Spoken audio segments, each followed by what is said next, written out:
Xo'jayin, qayerga qaydik? To'ylamoqroq bo'lsin, ukam. Sizga alohida taklifnoma berib aytmoqchi edim, xo'jayin. Bilib qolibsiz-da. Menga taklifnoma kerak emas. Eshitganim o'zi hisob.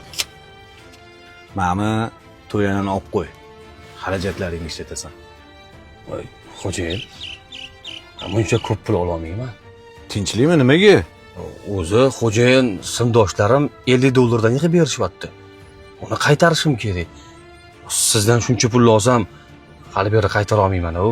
Men senga qarz bermayapman. To'yini beryapman. Ertaga siz ham yaxshi to'ylar qilsangiz, buni qaytarishim kerak-ku. Mana shu joyini ko'pchilik noto'g'ri tushunadi.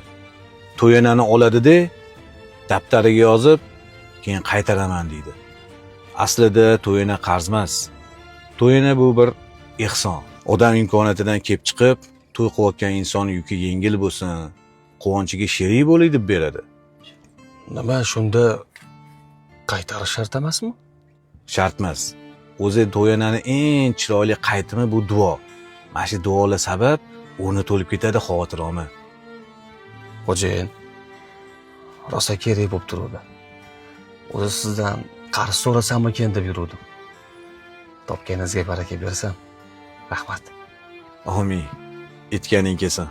Men ishxonaga hayda.